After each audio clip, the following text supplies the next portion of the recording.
morning, church. Good morning. Guys, look, as we continue looking at the parables of Jesus, the stories that Jesus told, the one that he has for us today reminds me of a story that I was told a couple years ago. And so I want to share the story. You'll see there's a little bit of a connection there, okay? This is a story of a business owner, and he decided, you're going to already know his motives are off, he decided that it would be good for business if he joins the local church. And so he looks around and he finds the church that he wants to attend. He attends it on Sunday morning. At the end of the service, he comes forward and he places his membership with the church. And as he stands there speaking to the congregation, he says, I just want to share a little bit about me and who I am, and so you get to know me. And so he says, I've been a Christian my whole life. I was raised in the church. I have a business that's thriving. I have a good, healthy, strong marriage, and I don't have any sin that I really am struggling with at the moment in my life. And so, of course, they accepted him, and they cheered, and they hugged on him and everything. And after the service, he went home, and he told his wife what he did. And she rebuked him. She said, you can't let these people think these things about you because they're not true. You need to tell them the truth. And so he goes back the next week, and he comes forward at the end of the service, and he says, listen, I just got to get some things off my chest. I want to share with you some things I said last week that I need to clarify. And I told you that I grew up in the church, and that's not true. In fact, last week was my first day in the church ever. Said that I was a Christian. I'm not a Christian. I don't know Jesus. I don't know anything about God. I probably mock him more than anybody. I don't have a Bible. I don't read it. I don't pray. My business is failing. My marriage is failing. And I said I don't have any sin, and that's not true either because I'm an alcoholic and I'm an adulterer. And I wanted you guys to all know that. Now, keep in mind, this is a made-up story because for us, we would be on the one side. I would be. I imagine some of you as well would be on this side with me saying, all right, we're going to bring this guy in, and we're going to meet him where he's at, and we're going to take him forward and move him from there. But that's not what happened in the story. They revoked his membership, and they kicked him out. And as he's walking to his vehicle, he's scratching his head, and he says, you know what, these Christians are an odd bunch of people. You know, I lie, and they accept me, and they take me in, and then I tell them the truth, and they reject me, and they throw me out. You know? Well, there's a little bit, again, just to that story, there's a little bit of humor in there. Guys, there's a whole lot of truth in that. And the reason why I open with that story is because Jesus is going to share a story with us today, not one guy, but about two guys, and it's going to be similar to that story. There's one guy who's going to try to talk himself into the kingdom of God, and he's not going to make it. And there's going to be the other guy who's going to try to talk himself out of the kingdom of God, and he's not going to make it either. It's not going to happen. So that's in our text. If you want to turn there, we'll start in just a moment. It's Luke chapter 18. We're actually picking up where we left off last week. Last week we started in Luke 18. We went verses 1 through 8. Today we're starting in verse 9 and following. So if you have your Bible like me, just go to New Testament, Matthew, Mark, Luke. Bible apps on your phone, open them up, Luke 18. Guys, what we're going to see today is the concept of heroes and villains.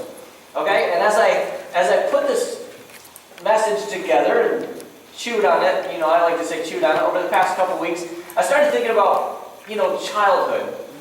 You know, heroes and villains, and when you grow up as a kid, it's kind of cool. Saturday mornings, you got cartoons, and you got Saturday morning kind of TV shows, and, you know, the Lone Ranger and stuff like that. Okay, yeah, I'm old, I know, but, you know, some of those things were kind of fun, and you could spot them. Like, you could spot the hero, you could spot the villain, you knew exactly who was who, right? But not so much today. The waters are a little muddier today, right? It's a little more difficult. So what I want to do before we jump in and get into the text, I want to do something. And remember last week, what was the word from last week? Anybody? Chutzpah. There we go. Chutzpah. You guys had some fun with that. I just want to tell you, it's a side note. I was at the gym on Monday, and Jeff, I don't see Jeff here. Jeff is on the other side of the gym, and he shouts out, Chutzpah, like super loud. It was great. Everybody's like working out, and they just like turn and look. It was awesome, but guys, like, the point is we had fun with that, and here's the secret. We can have fun in church. It's okay. We really can. I believe Jesus laughed a lot. I really do. And so I want to have some fun with something this morning, okay? I want to get you guys in this mindset of spotting hero and villain. Because in the story today, there's hero, villain, but as you know, there's going to be a twist because it's not just a story that Jesus is telling, it's a parable. There's a spiritual point to it. There's a lesson for us in this. And so he's going to flip the tables on us, okay? So what I want to do is I want to have some pictures on the screen in a moment of movie heroes, movie villains. And I might have gone outside of movies a little bit too. I'm not sure because I give Shannon a huge list. But anyways, and I don't even know what's up there. She just said done. So we're going rogue, you know, as I say, guys. So we'll see what happens. But here's what I want. Have some fun with this. Don't just shout out hero if it's a hero or villain if it's a villain, okay? When it's a hero, applaud. Whistle, cheer, I don't know, whatever you do. Stomp your feet. I don't know, woo, whatever, okay? Have some fun with it. Honestly, just have some fun with it. And likewise, if it's a villain, you know, boo, hiss, and keep it G-rated, because we're in church. Don't throw anything, because I don't want to get hit, okay? But say kind of the same concept. Just have some fun with it, okay? Are you guys ready for this? Are you awake for this? Are you ready? All right, let's do this. Let's see what we got on the screen, because I don't know. There's what we got. Okay. Hero. All right, Batman. Oh, Cruella de Vil, yeah. I must break you. Ivan Drago. Darth Vader. Hero to some. Mr. Incredible.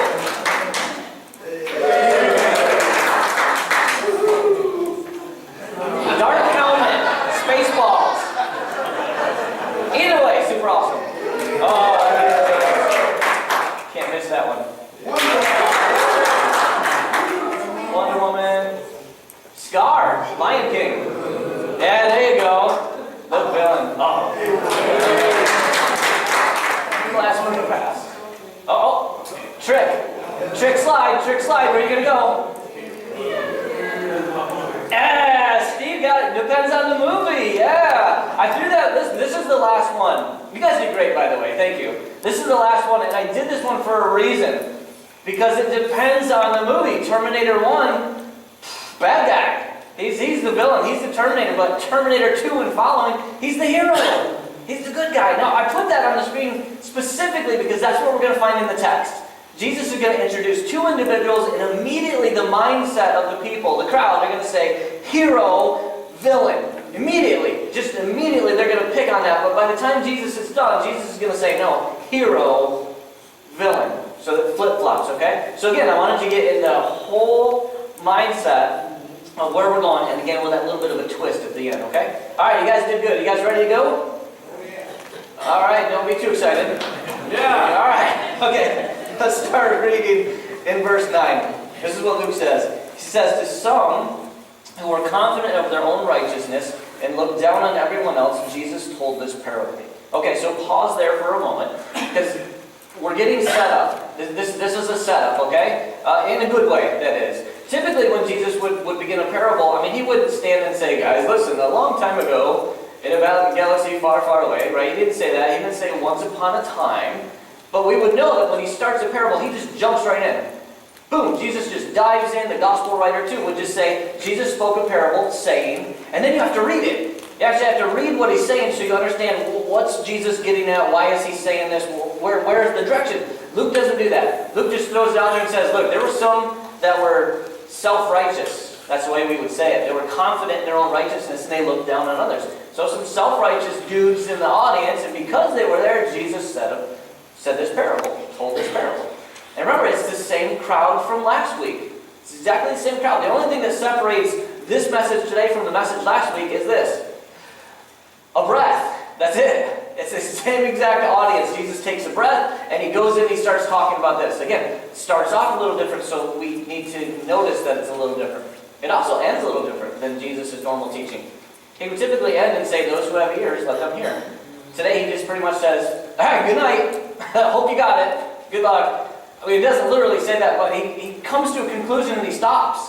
And then the entire shift from there, the rest of the chapter just completely changes. So he's being specific, and it's important that we understand what the specifics are before we jump in. Well, as we jump into the text, I should say, not necessarily before. So setting the stage. There's some self-righteous individuals in the crowd. I'm sure you can figure out who they are. Pharisees, as a hint. The Pharisees, okay? And Jesus is going to address this. All right, so you guys ready? All right, so let's begin then. Verse 10. This is it. Jesus starts in the parable. It says, 2 men went up to the temple to pray, one a Pharisee and the other a tax collector. All right, so that's it. Jesus he sets the stage. There's 2 men, they went to the temple to pray. One guy's over here, he's our Pharisee. The other guy's over here, he's our tax collector. Instantly, in the minds of the crowd, remember last week when he's talking and he's saying, there's a unrighteous judge and there's a widow, and they're nodding their heads, yeah? They would have totally got it. Yeah, we understand unrighteous judge. We understand widow. We understand those things. Kind of the same thing in the text today. Again, the same crowd though too. And when he says Pharisee, tax collector, immediately, Palestinian mindset, first century, is thinking hero and villain. Which might surprise you because we hear a whole lot of bad about these Pharisees over here, these guys, right? But take a look at this tax collector for a moment. Okay, to understand why they would say villain over here, and I kind of suspect you could put almost anybody against the tax collector, and the tax collector would lose. Okay? These are Jewish men who would collect taxes for the Roman government. That was their job. And what they were told to do, encouraged by the government, was overcharge. Because the difference when you overcharge, that's the money that you keep in your pocket. That's your wages. And so you want to be really wealthy, you overcharge a lot. If you just want to live, comfortably, then you just, overcharge a little tiny bit. And so they were encouraged to do that. They're collecting taxes from their own people, the Jewish people. Keep this in mind as a demographic, as far as finances go. The top 2 to 3% of the nation, those were the wealthiest. So 2 to 3%. The middle section, which was only about 12 to 15%, was kind of like the mid-income, right? Middle income range. The bottom 80%, 80-ish percentage, those were all the poor people. So essentially they're collecting most of their money from the poorest of the nation. And so they despised these guys. And they would overcharge, for example. And this is just an example, so don't send me any weird emails about this one, because I'm using the US dollar, okay? So we can get it, all right? If your taxes, or if they walk in and say, I can see all your things, your taxes is $60, that would be your taxes. Now they know that $10 is what they need to give to the government. They're pocketing the other 50. See how that works? And they had some power. They could pull in Roman guards, they could get them in there, they could rough them up, or they could throw them in jail. They could do all kinds of things to get them to pay their taxes. So these guys were absolutely despised. So just to have an understanding of why they're the villain. But then the hero, boy, why these guys? Hero, of course, the comparison, those guys are way worse. But hero, think about this. Again, first century Jewish mindset, these guys, from a Jewish perspective, were not so bad. You got to remember that the crowds always elevated these guys, right? They were the best. They dressed very nice. They carried themselves very nice. They spoke eloquently.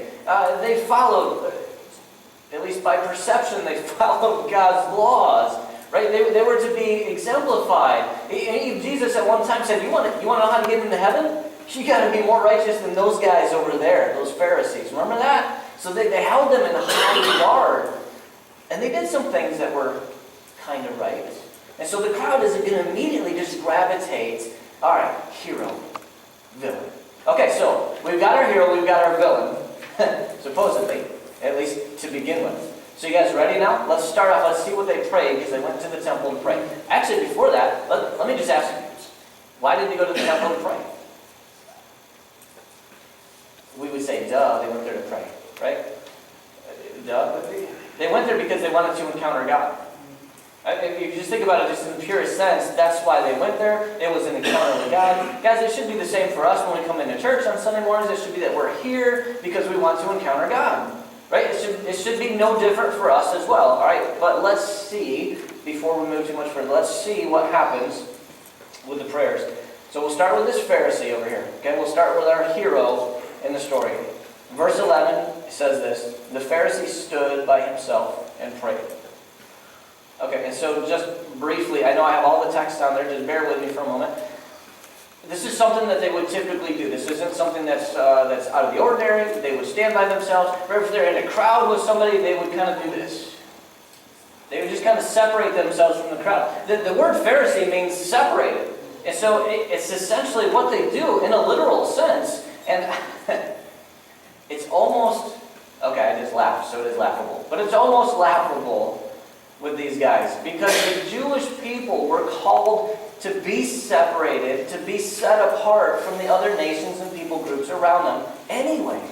They were already called to do that. So for these guys to separate themselves from the Jewish people, again, is almost laughable. And again, what does the text say? Some are confident in their own self-righteousness, or in their own righteousness. So they're self-righteous, we would say. Okay, so you can see that. You can see that in there. But this prayer, quote-unquote prayer, is a joke. He separates himself. Everything about this guy, the hero and the villain, is going to be completely opposite. There's one connection. They both stand at a distance. They both step away from the crowd, which makes sense. If you're going to the temple to pray, you're not going to stand in the crowd. But this Pharisee, his form, his posture is going to be completely opposite. He would stand, he would look into the heavens, he would lift his hands, and he would belt out the prayer. I mean, it's not going to just be a quiet little, Lord, I just want it. It'd be, oh, Lord. I mean, he's going to belt that jank out there so you hear it. No matter where you are, you hear the guy pray. And that was part of it too. It's part of that outward appearance, right? I'm so righteous. I'm so good. And look at me. And it's all about the look at me, okay? All right, so he stands, he separates himself, and let's check out this prayer, because it's a doozy. All right, starting in verse 11 again. The Pharisee stood by himself and prayed, here it is, God, I thank you that I'm not like other people. Can you even imagine? Guys, what a prayer. Can you imagine it if we closed our services with that each morning? And God, we're so grateful that here at Goshen Church, that we're not like other people. All those losers out there that we're so much better. Can you imagine? Can you imagine any kind of prayer that God is going to find value, beginning by saying, God, I'm thankful that I'm not like others around me. He's looking outward. Right? When you come into the presence of God, and specifically looking for an encounter with God, there should be this inward draw. You should be looking inwardly, evaluating where you are. We're going to see that in our villain in just a moment. He's not doing that. He's just looking outward. He's looking at everything and everyone around him. He said, I'm so thankful. I'm not like other people. And then he starts to get specific. Right? Now remember, he's speaking loudly enough for everyone to hear. So specifically like others around me. You know, robbers, evildoers, adulterers, or even like this tax collector, right? And I'm sure the tax collector heard him. What a horrible prayer. What a horrible concept of a prayer. Honestly, it's a joke. And then verse 12, he says this. I fast twice a week, and I give a tenth of all I get. He's really saying, God, I'm so grateful that I'm not like these others around me, and man, they're just miserable. They're adulterers and robbers and evildoers, but oh man, look at how awesome I am. I'm the man. I mean, I fast twice a week. Keep in mind now that it was required for once per year to fast. These guys are obviously stepping that up to twice a week, and some income, some, not all, but some income was required at the 10%. These guys are saying, I give 10% of everything. Remember, even at one time, Jesus said that they're meticulous. They give 10% of their spices. Dude, I can't even imagine like measuring out my salt. It's about right. I mean, can you imagine? They major in the minors. There were things that they would change and tweak, right? Little things, but they wouldn't fix the big things in their lives. And what a prayer. I am grateful, God. I'm so thankful I'm not like those other people around me. Those horrible people. It's not even a prayer. I mean, honestly, who's he talking to? I mean, really, he's really talking to himself, if you want to think about it. And look at this. He comes into the temple because he wants to have an encounter with God, and he leaves exactly the same. That's the real danger in all of that. He doesn't ask for anything, doesn't receive anything. So that's his prayer that he offers. Okay, let's go over here. Let's take a look at our villain, that is the villain in our story. Let's contrast his prayer. All right, so starting in verse 13. But the tax collector stood at a distance. Okay, there's our similarity, but that's where it ends. He would not even look up to heaven, but he beat his breast and he said, God, have mercy on me, a sinner. Verse 14, Jesus says, I tell you that this man, rather than the other, went home justified before God. For all who exalt themselves will be humbled, and those who humble themselves will be exalted. Complete night and day difference. This guy is over here with his eyes open, looking up at the heavens, hands raised, belting that prayer out about as loud as he could. And this guy over here is standing here, he doesn't even look up. He's probably looking at the ground, maybe he's looking at his sandals. He understands, he's in the temple, right? He's in the temple. He's probably understanding and recognizing what we know he is. But so much more than this supposed religious leader over here in the presence that he stands. He gets it. He's in God's presence. He humbles himself. He's not looking up. And he's being realistic. He's recognizing that he has some sin in his life. He's confessing that before God. I mean, even to the point that he's beating his chest. I mean, he's serious about this. He says, have mercy on me, a sinner. Guys, listen, the Greek translation is very, very specific. It reads like this, have mercy on me, the sinner. It's not a, it's the. He's saying, I am the epitome of all that's ugly and all the sin that's me. Right there, have mercy on me. Can you see the difference between the two? And you hear the difference between the two. And that's why Jesus says, let me just flip the tables, because that guy is the guy who's going to go home justified before God. Your villain, not your hero. Because he got it. He understood where he was. He understood in the presence of whom he stood. Remember, it's kind of like we talked about last week. You know, the two issues that we have with prayer. One is timing. We want our timing and not God's timing, but we have to trust his timing. And the second was, we have to understand to whom we're praying. The religious leader, our hero guy, didn't get it, but this tax collector, he totally understood. In the presence of God, he humbles himself. So what do we get? I mean, what's the point to all of it? I really see that there's like a twofold for our takeaway, guys. The first is obvious, it's prayer. I mean, really, if you're looking at this, it's about prayer. It's very specific. Jesus even says, hey, two guys go to the temple to pray. He just sets the foundation right there. Oh, it's going to be about prayer. All right. Oh, and there's some self-righteous people. So how does this all connect? And, the crowd's listening. I mean, if you even look at last week, or we should say the message just before this one, because that's literally where it is in this text. He speaks, takes a breath, and he goes into this one. It's all about prayer. And it's all about specifically how to pray. So again, there are two different takeaways. And I think this one, the most plain, the most simplistic, the most right up front and in our face, the obvious is prayer.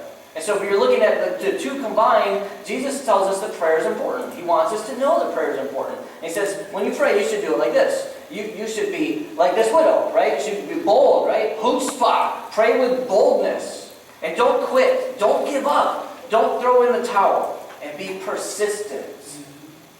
And be faithful to the very, very end. Yes. And recognize that you're in the presence of God. Yes. So humble yourself. Humble your heart and your spirit. And recognize and acknowledge that you do have sin in your life. And confess that before God. Give that to him. And then ask for his mercy, his grace, his forgiveness. And I really believe that Jesus shares this parable because he wants us to know that no matter what you've done, guys, that you can come before God. And that you can humble yourself and present those requests to him, and he will answer you. And he loves you, and he loves to answer prayer. And we have to stay consistent and be persistent with that. And we have to be bold in our prayers, and we have to be faithful. It's about recognizing who we are in his presence. I think when we see ourselves accurately, we see God completely. And when we see ourselves completely, we see him accurately. That's what's going on with this guy over here. And here's the deal. You're going to resonate with one of these two this morning. I mean, it's just the way it goes. And I got to be honest, I don't know why you came to church this morning. I mean, I hope it's because you're here for an encounter with God. I really hope that's what it is. And you're going to resonate, like I said, with one of these two individuals up here. Hopefully it's this guy over here, where you recognize that you need to be humble, that's a humble spirit, that you're coming into God's presence. But I fear that some of you might be like this guy. And I don't mean self-righteous. Don't hear me wrong, okay? I have not experienced that with any of you. I don't mean self-righteous, but the bigger danger is that you come in here Sunday morning one way, and you leave exactly the same. And there's no change. Jesus said, if you're hot, that's what I want. You're on fire for the Lord. You're sold out. Yeah, I like that.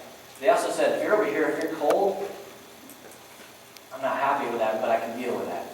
But because you're lukewarm, I will vomit you out of my mouth.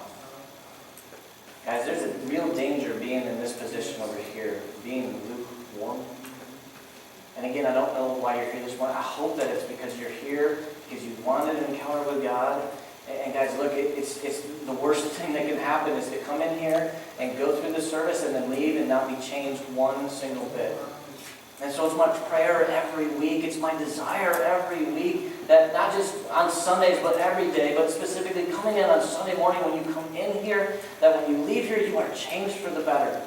And that you're stronger, and that your walk with Christ is stronger, and it's more vibrant, and it has some health to it, and it has some zest, and you can be the hands and feet of Jesus because you look like Him, you act like Him, you talk like Him, and you share with the world what it looks like to be like Christ. Because guys, that's our ultimate goal, to be Christ-like. It doesn't mean perfect, and it means we're going to stumble, but to strive towards it.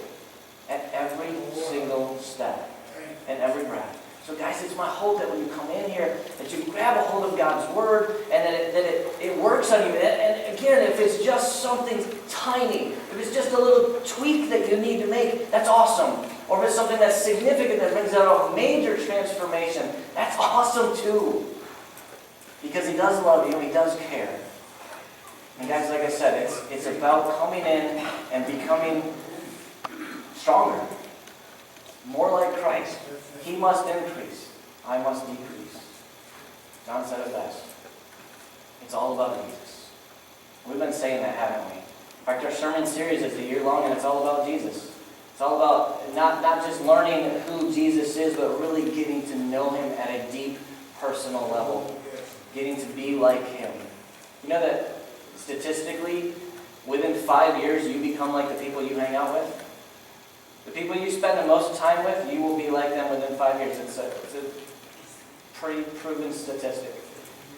That's why we want you to come in, be with Jesus, be in His presence, learn about Him, yes, but grow in Him as well, so that when you leave, you share Him with others. And so guys, let me just say this. If you're here this morning, again, two different options.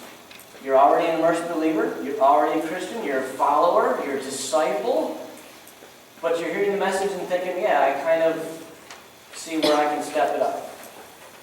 I can see where I can increase and I can do better. And I can give more. And maybe it has to do with don't look around on a Sunday morning. I'm not saying you do that, but maybe that's part of it. Don't look around. Look inward. See where you're at. Recognize where you're at. Because, again, it's you and Him. That's the way the relationship is, guys. And so you're sitting here this morning, and you have this opportunity to recommit as a Christian to get more serious. I want to say get serious because I don't want to offend anybody, but get more serious, get more specific, dig in deeper, recommit, rededicate your life to Christ. And you can do it where you're sitting.